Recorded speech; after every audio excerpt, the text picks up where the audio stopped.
Hey Soul Family. Sorry, the red light. I am on my red light therapy mat and I'm trying to kill two birds with one stone. I'm super tired and after this I'm going to bed, but I cannot get the song out of my head the whole entire time I'm laying here trying to relax. I'm hearing the lyrics. I still believe that someday you and me will find ourselves in love again. So I believe that somebody is heavily thinking of you and they are missing you. Not only just the romantic connection, if you are in separation and you might have briefly dated or had a situationship, but they're missing your friendship. And they're starting to, in the separation, they've been reflecting and on some of the things that maybe you even said. And I do believe this is a person that you miss too. Maybe you were setting up some energetic boundaries and been kind of mad about how things went down, which rightfully so. You're allowed to feel what you feel. It is frustrating navigating relationships with people that have been hurt and have trauma and wounding and being vulnerable and wanting to open up, and both people need to do that equally. It's not one-sided, right? And you've healed enough to know that you're not going to push or chase or force anything into place. But yeah, you're disappointed. That's fine too. But so this is somebody you would maybe want to reconcile with or be open to at least hearing them out.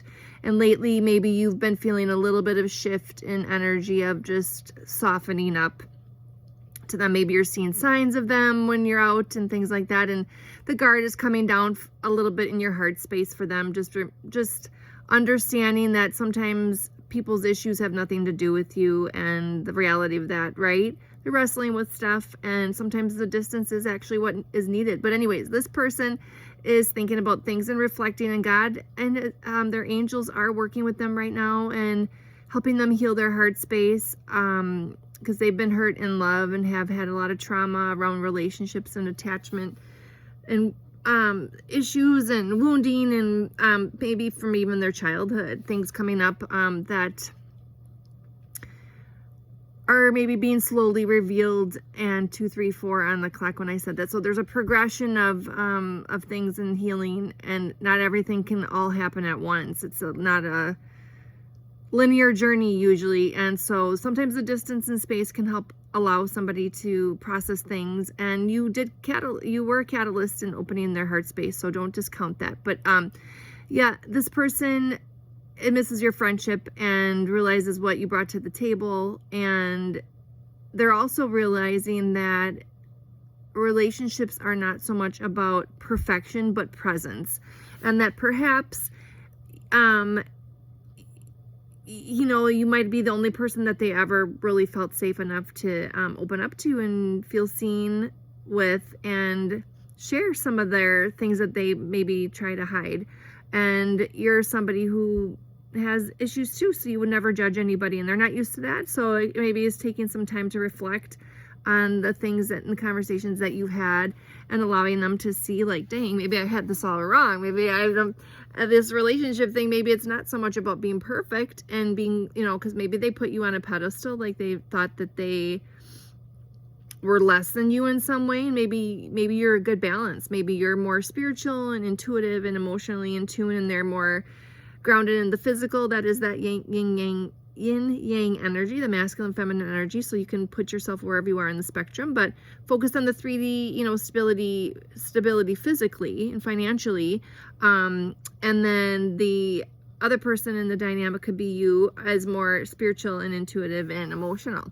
So you need both, right? You need both to balance out, and you would be good partners together. And maybe they're realizing that slowly in time, in the quiet moments of their thoughts, because they are thinking about you, especially at night when there aren't any distractions and they're kind of alone with their thoughts, and it can get hard, but they're starting to kind of like allow themselves the space and time to feel and to process. And that was just 444 there. So 4 is all about stability. If you think about like the 4 corners of a house, numbers are pretty cool, and just like stability and foundation and family, and them tapping into their heart space used to kind of terrify them, and they're kind of starting to realize now that being self-aware of their feelings and allowing themselves to have feelings and process them and move through them does actually make them feel more stable. That might actually help them with some of their anxiety and their depression. If they struggle with mental health issues, and who doesn't in this day and age, right? We all have stuff, and if you don't have stuff now, you will eventually.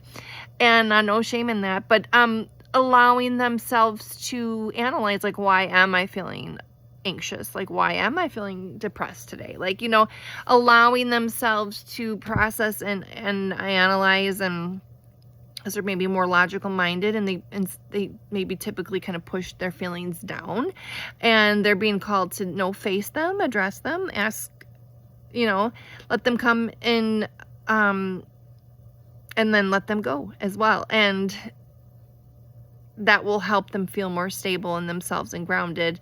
So I feel like they do a lot of things, like physical things, to try to incorporate that, but they're missing the key part of like letting themselves feel. So they may have rituals that they do to try to stay grounded, but those old things are kind of not working anymore. Maybe they took walks, and maybe they worked out, and like when they're stressed, and those things maybe worked for a time, but they're like not cutting it anymore. They are still dealing with like the feelings, and they're just finally maybe facing them. Yeah. And in this, they're just kind of realizing, I think they're just realizing like what a friend you were to them. They miss their buddy, and allow them that time and space to get to the point where they miss you, not just because of what you can provide them, but because of who you are and what you bring to the table, and the energy and presence that you have, that does add value to them and balances them out, and like the yin to the yang, so not everybody allows themselves enough time to work through all that. And a lot of people just jump from one relationship to the next. So just be thankful, I guess, and try to look at the positives of like, yeah, maybe this is separation, and maybe this person pushed you away. Maybe you've had to set boundaries because you weren't being treated right. But, at least